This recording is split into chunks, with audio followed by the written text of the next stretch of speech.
Ladies and gentlemen, we are back once again.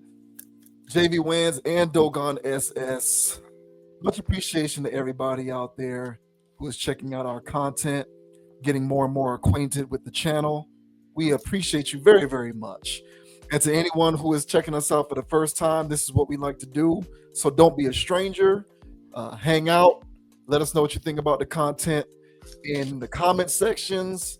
And if you have not already done so, please hit that subscribe button, hit that like button, because we know the value of the currency of your patronage. Speaking as somebody who is on YouTube often and who barely ever likes anything, let alone subscribes to channels, there is value and power in your digital currency. I recognize that. Dogon SS recognizes that. We do not take that for granted. So we do know that individuals who put forth the effort to click that subscribe button are doing it for a reason. And whether you agree or disagree with some of our views whenever we kick it on this channel, the point is to engage with the commentary. And we do not take that for granted. So thank you in advance to everyone who subscribes to the channel, who is so inclined to like any of these videos, and who is also so inclined to comment. We also pay attention to comments as long as they are not trolling comments, as long as they are constructive. We pay attention. We'll comment back from time to time, and we definitely do engage. So thanks to everybody out there who has been joining along with us as we continue to kick out this logical content. Also want to be sure to make note of the fact that we are now on Apple Podcasts, Spotify, and Amazon Music. So if you want to check us out in audio form and you are otherwise not necessarily able to or in position to watch any of the videos on YouTube, check us out on those platforms. We just want to be available any and everywhere at all times for anyone who wants to check us out. We are also now on TikTok as well. So if you fancy yourself an avid TikTok user, check us out at Conapproach, CONAPPROACH. We are now sharing all the content and videos on TikTok. So you can check us out there, follow that page. We certainly appreciate that. Now, with those pleasantries out of the way, we're going to go ahead and get right into it.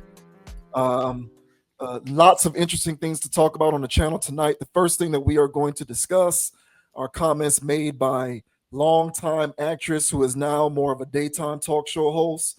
Her name is Sherri Shepherd. She goes back a long ways. And she recently was on the Breakfast Club, and she was commenting on backlash that she received because she criticized the way Megan Thee Stallion chose to dress at an Academy Awards Vanity Fair party. I believe that was the event. So Megan Thee Stallion is at this party, and she's wearing a very revealing outfit. This is, of course, par for the course when it comes to Megan Thee Stallion. She's one of these Hollywood celebrity, quote unquote, influencer type people, hip hop people who likes to push the envelope in terms of flaunting sexuality. And, Sherri Shepherd, she used her platform to kind of speak out on how she feels about that. And, Megan Thee Stallion was not the only person that she mentioned, but Megan Thee Stallion was the person who they asked her about when she joined the Breakfast Club. And Sherri Shepherd is just not here for the way some of these actresses and famous people, Megan Thee Stallion included, have chosen to outfit themselves whenever they make their public appearances. And she thinks that it sets a bad example as role models to younger generations of women and women who aren't in position to be able to protect themselves at all time with security the way women like Megan Thee Stallion can. So this says Sherri Shepherd is unfazed by viral backlash to her controversial Megan Thee Stallion comments. Sherri Shepherd is standing by her controversial comments on Megan Thee Stallion's appearance at the Vanity Fair Oscars party earlier this year. At the time, she criticized the singer for showing too much skin with her outfit to the red carpet event. Reflecting on the backlash to those remarks on a recent episode of The Breakfast Club, she explained why she took issue with the look. So, as usual, I'm not going to read the quotes because we are going to play some sound. Shepherd originally criticized Megan's outfit during an episode of her eponymous talk show. And so those are more quotes. So what I'm going to do now is I'm actually going to pull up these clips from the Breakfast Club and also from Sherri Shepherd's show.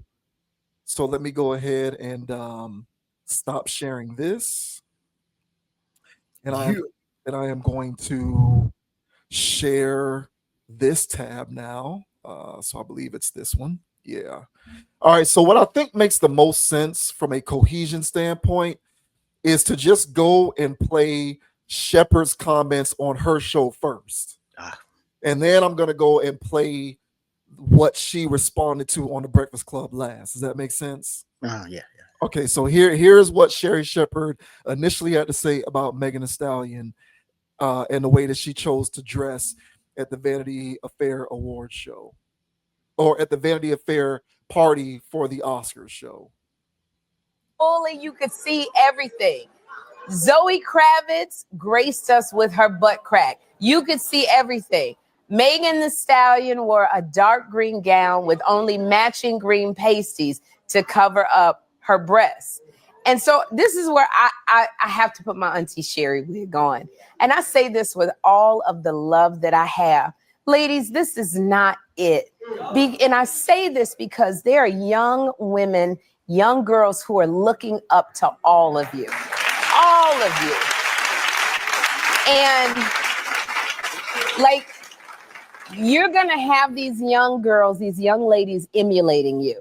And you remember when your grandmother would tell you, let them use their imaginations, be a little mysterious. But you know, when they look at these girls, they don't have any secrets. Nobody gets to use imagination or their mind.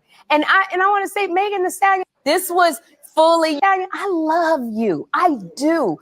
But I'm so upset because God gave you a legitimate gift. You got it. You are amazing with your lyrical rhymes and how smart you are. And I know people, a lot of these celebrities, they say they don't want to be a role model. But here's the thing. It comes with the territory, being a role model. You can't escape it because, Megan, when you said you graduated from college, do you know how many young girls you inspired to go to school also? You didn't ask for that.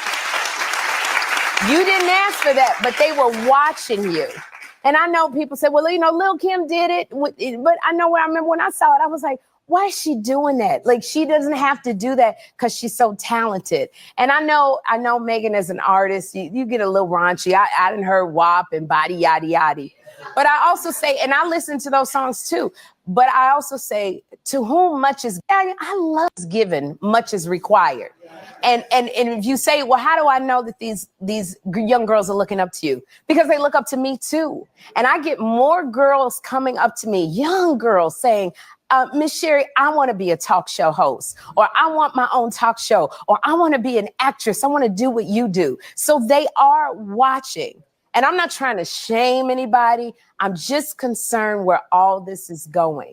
I said it before when I talked about Kanye's wife who went to the Grammys last month, and she took off her coat and had nothing on. It literally, it wasn't just her cookie jar. We saw cakes and croissants too when she was standing there.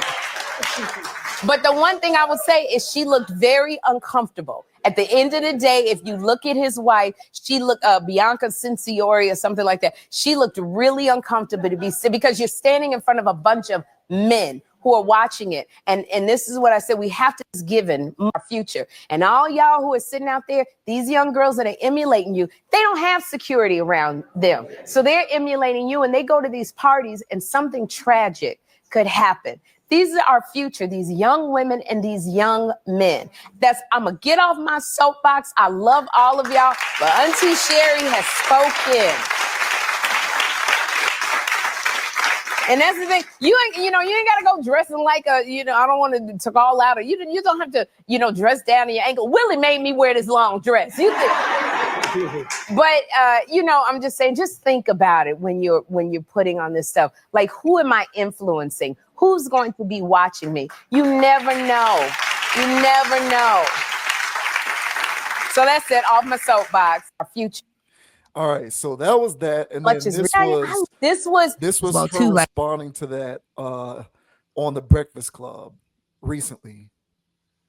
Like, people were upset when you talked about Meg Thee Stallion on the carpet and her right. being, nude or whatever you Yes. called her, right? And people respond to that. And when that happens, and I was ready for that. When I said that about Meg, I was ready for the backlash. But I'm a mother. I'm a woman. I mentor girls, and I just go. At some point, we have a responsibility. We have to speak up.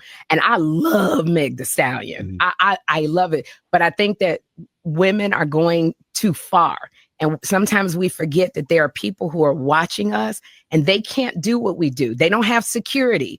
They can't walk around and say, I want to do the same thing. So we are our brother's keeper. To whom much is given, much is required. So I knew I was going to backlash. They told me, you're going to get, and I said, but no, I got to stand up. I got this platform and it's really important that I say it.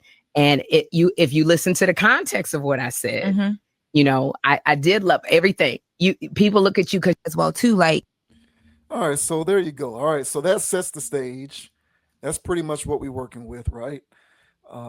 So what do you think about all of this? What do you think about her initial critique, and then her claiming that she was ready for the smoke, and this overall situation about how a lot of these famous women are choosing to accord themselves with the way they dress publicly. Well, I feel as though her criticism is on point. Surprise, surprise. You know, all the pandering. You got to do that nowadays, so I'm not gonna really fault her. You have to disarm the Stallionites, the hotties, with all the "I love Meg, I listen to Meg," because the one day that they're going to see Miss Sherri, popping that box to WAP. Here comes the hotties calling her a hypocrite. So she does have to do all of this disarming, let everybody know that, hey, I don't have any beef or vendetta towards Megan Thee Stallion. Okay. So she had to do all of that. So I understand that. But her message came across crystal clear to me. It may be seen as an old head take to these young ladies. She's just mad because she doesn't have a body quite like Meg's. If she had a body like Meg's, then she would be flaunting it too, they would say. Now, I would also mention this here. Now, Miss Sherri, she had her own, I would say, transformation in her career. She was a little bit bigger, when everybody got to know her initially. And she's lost some weight, but she's still quite busty, if you guys understand what I'm getting at here. And but she always keeps it covered. She could be running around here showing mad cleavage, but every time I see her, she's got a turtleneck on, or a variant of it. So she does have an asset that some women doesn't have, but she chooses not to flaunt it. So I would say that she practices what she preaches. So honestly, I think that this is a solid take by her. I feel as though it was very politically correct. If somebody chooses to get offended by this, they have their own issues, I would say. But even if you don't necessarily agree with her, you can't be mad at her take at all. So yeah, I'm on board with her message there. I would say this when it comes to Megan Thee Stallion or anybody else that's a part of this industry. They have a duty to uphold. Now, she also mentioned those other celebrities that came out there. That lady that came out there with literally her assets showing. And then Kanye's old lady who came out there bucket naked. Now, we already know what has going on and the type of complexes that he has, which is why he would have his woman parade around in such a fashion. But nevertheless, it all stems from the same type of energy set where, as we always like to mention here, the over sexualization of society, these are the agents of it. And growing up, man, the envelope was always getting pushed, whether it was Real World or Road Rules or something like that. Every other season, something more scandalous would happen. sitcoms, TV shows, reality TV shows. Something more scandalous will happen. The language will get even more vulgar. And the music industry followed suit because the music got even more direct and vulgar.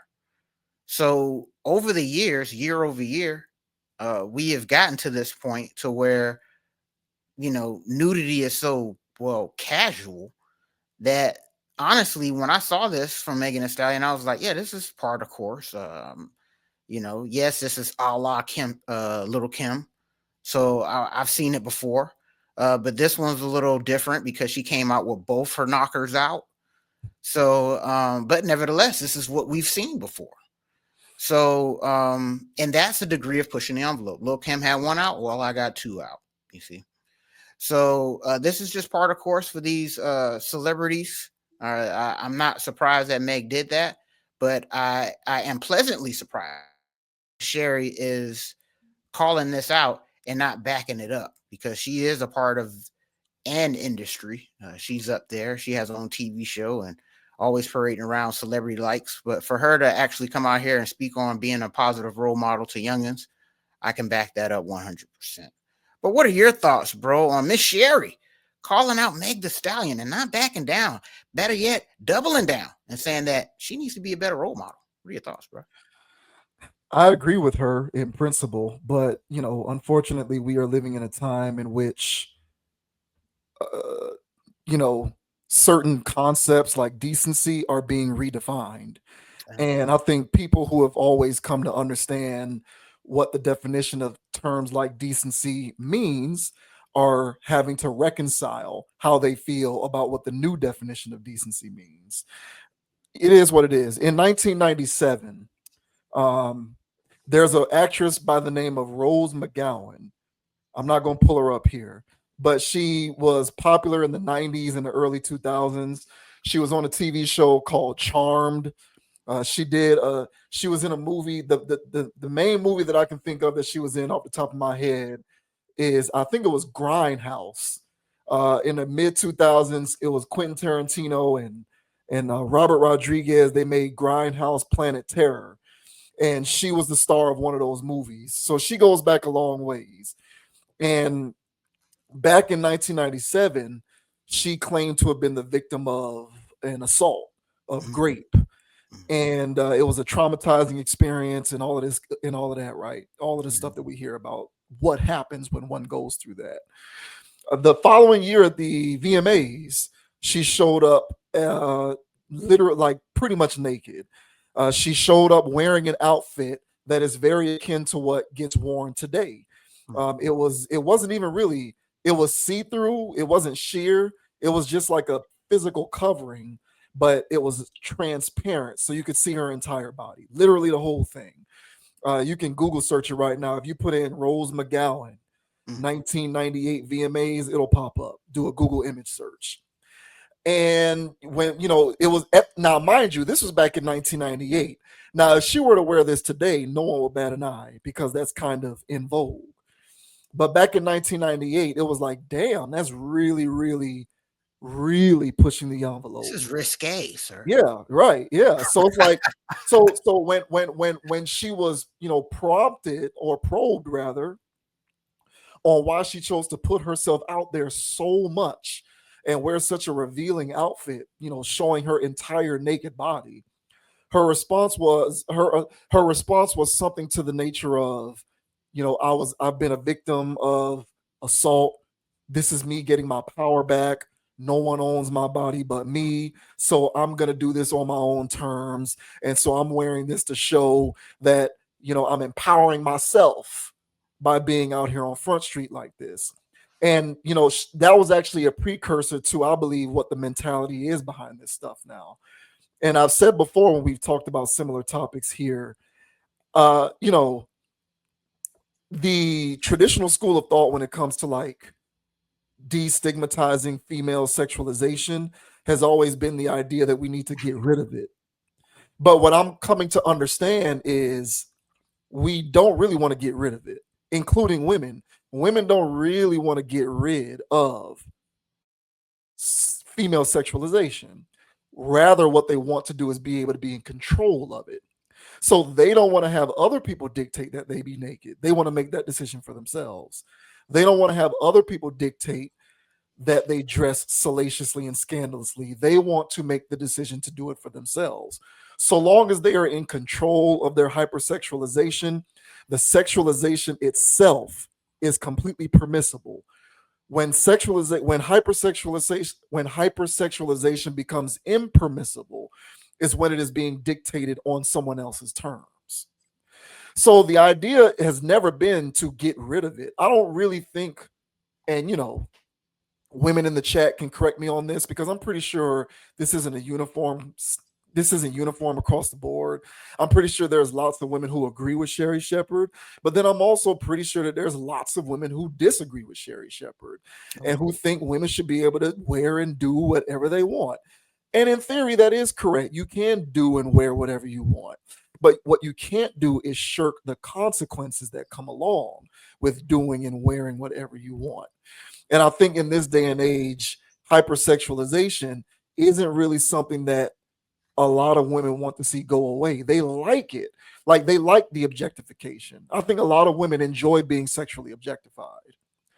Why else would you dress that way? What do you think is going to be a result of dressing like that other than you being objectified? I can't think of any other thing. Like, how can you not think that that's a possibility? So for you to know this and dress like that anyway suggests to me that you're okay with being sexually objectified.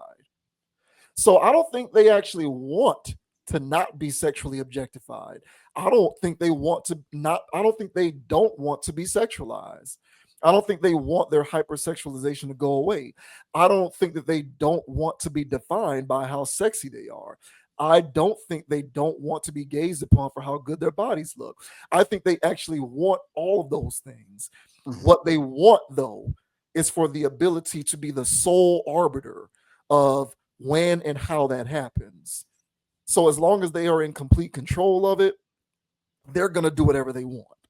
So, for people who are of the Megan Thee Stallion school of thought, their response to Sherri Shepherd's critiques would be, I'm actually doing this because I'm sticking up for women, I would imagine. Like, in a roundabout way, in their mind, they would rationalize that as, I'm dressing this way to speak up and stand up and show pride in myself, and to speak up and stand up for other women. Me being naked in public, me dressing salaciously. This is my way of actually empowering myself to show that I am in complete and utter control, even though the net result societally is the same thing, which is you're reducing yourself to being sexually objectified and you are indulging in your own personal hypersexualization. So the net result to me is the same as when this was taboo, but they're kind of trying to reverse field on it psychologically by saying, because I'm in control of it, it's okay. And I think what people like Sherri Shepherd are saying is, whether you're in control of it or not, it's indecent to reduce yourself to being objectionable sexually like that. And I don't think that that's an unreasonable take to have.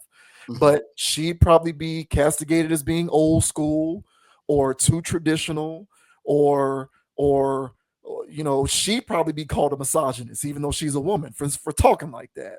Yeah. Adhering to the patriarchy.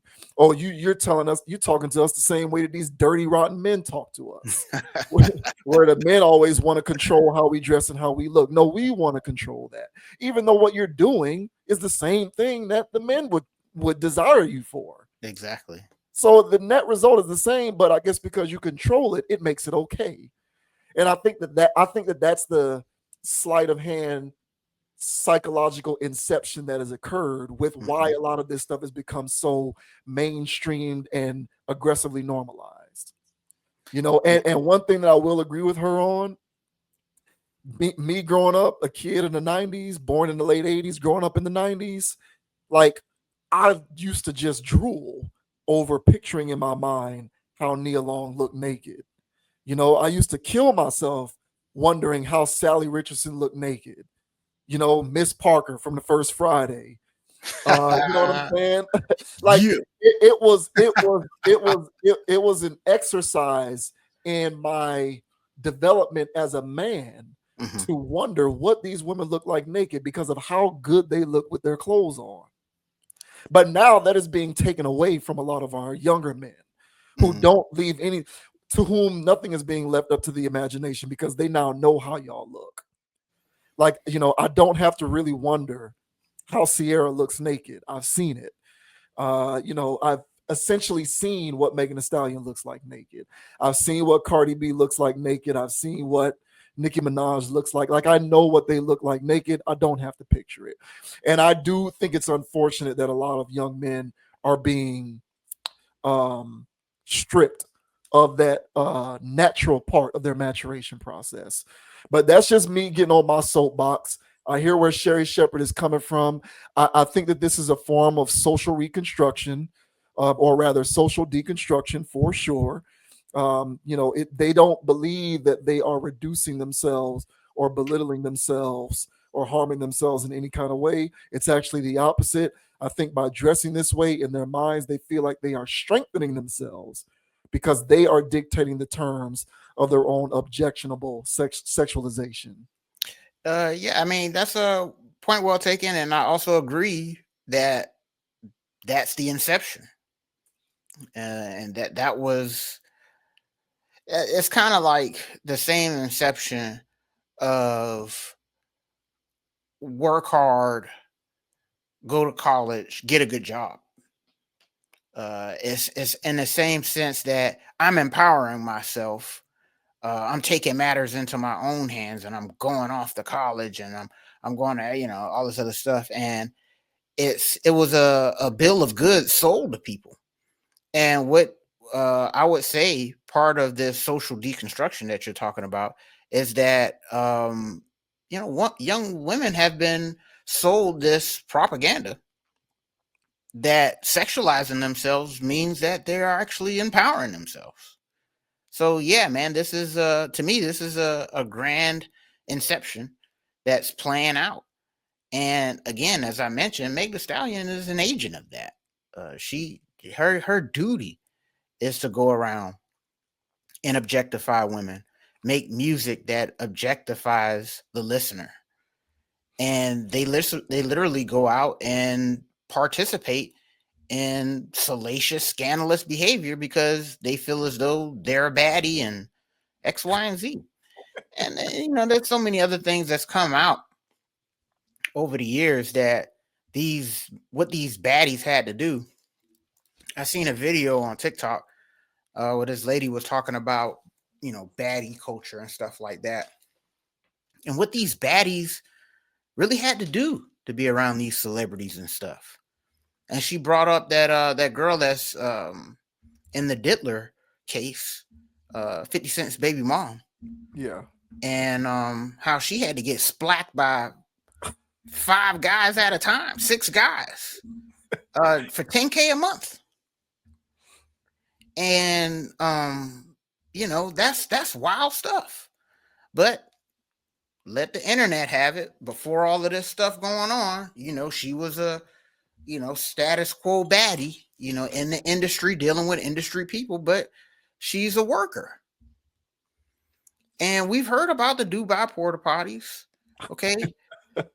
So those ladies out there with the augmentations, or even without augmentations, but you saw them on Instagram back in 2015, 14 and stuff like that. And they're in a new country over here, then they're getting flued out. But what are they doing to get flued out? All right. They're splacking it down. So then the average everyday young lady who aspires to be a baddie, who aspires to be flued out, she doesn't know what it takes to be this air quote baddie or to get flued out. So they get mad when a guy is paying their rent or paying for their nails and want something in exchange. It's like, listen, this is what you're signing up for.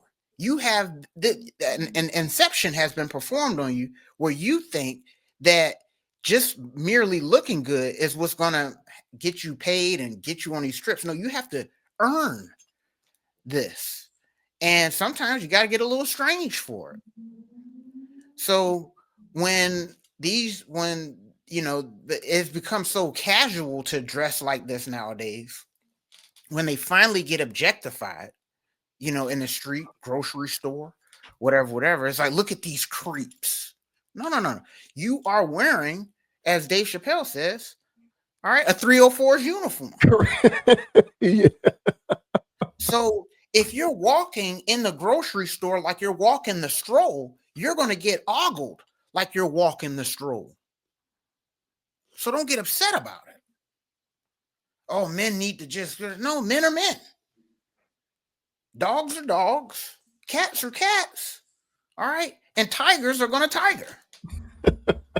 So if you put a piece of raw meat out there in front of all of these animals, okay, you're going to get ogled, sniffed, everything in between. So if you don't want to confuse the masses, you might want to switch it up a little bit. And to Sherri's point, if you don't want to confuse younger generation of women who just want to grow up and be strong, don't convolute being naked with being strong. Exactly. So so anybody else out there that's got a problem with what Miss Sherri had to say, I'm sorry, but I agree with her 100%. So you know, I didn't think I'd be backing her, but hey, she's got a solid point. She 100% does. And I picked up on this a while ago. Part of the current social deconstruction when it comes to sexual liberty and freedom, two very frequently used buzzwords in these times, is the conflation between empowerment and objection and objectification. Those two concepts have been conflated essentially to mean the same thing. Yes. And to your point, that is the inception. And so the net effect is the same. You are still hypersexualized, you are still objectifying yourself sexually, and you are still reducing yourself to being a mere object of another person's sexual fixation. Yes. But where the sleight of hand has occurred is all of those things are now permissible because you are now channeling and controlling the flow of it. And if you know what I'm saying, to me, I don't feel like it's any better. I actually think it's worse because you've been tricked into believing that if you control it, it's somehow better. It's the same thing at the most, and really it's worse. But that's the conflation that is taking place, is that it's meant now to mean that I'm somehow bettering myself by being sexually objectified, which is a very crazy thing that has happened. But it has happened for sure. So yeah, I'm with Sherri Shepherd on this. I agree with her, but these are definitely two philosophically opposed schools of thought. She'll just be wrote off as someone who is standing up for the old school ways of doing things, which were always meant to put women down, is how it will be spun. Because in order to be, having agency over one's ability to sexually objectify themselves is actually liberating. And there have been precursors with a lot of this stuff, the slut walks and all of these various other movements. Like I said, bro, it's don't get fooled into believing a lot of this dangerous rhetoric, as you like to say. A lot of this stuff hasn't changed. Women still love being gazed upon. They like being the object of other people's sexual fixation, men or women. Doesn't matter what the gender of the person is, as long as they are getting sexually charged, unsolicited or solicited attention, it satiates them. None of this stuff has ever gone away. The only thing that has changed is they want to be controlled. They want to be able to control a lot of it. Yeah, man. So, hey, let us know down in the comment section, guys. Do you guys agree with Miss Sherri Shepherd here? Do you feel as though Megan Thee Stallion has gone too far with her scantily clad and clapping ass? All right. Let us know down in the comment section, guys. Or do you feel as though, hey, man, Miss Sherri's stuck in the old school with her boomer take, even though she's not a boomer? And hey, man, times have changed and women are now strong and empowered and they can wear whatever the hell they want. Let us know, please. I would love to hear it. Yeah, it's definitely not one size fits all. I am sure that there are scores of women who are discomforted by a lot of what they are seeing as expressed through Sherri Shepherd's words. But I do think that there is a growing groundswell of other pockets of people, women included, who look at her takes as antiquated and think that she needs to get off her soapbox because dressing like that is actually nothing. It's actually much to do about nothing. Shouts out to They Call Me Desi on the chat. She's joined in. She's checking us out. She said transactional relationships are also in vogue for everybody right now, sadly, which is 100% true. And she also said, I don't think that's true. I'm not exactly sure what she's referring to specifically. But, I'm pretty sure she'll let us know. But yeah, I'm with Sherri on that. And social deconstruction, man, it is all the rage.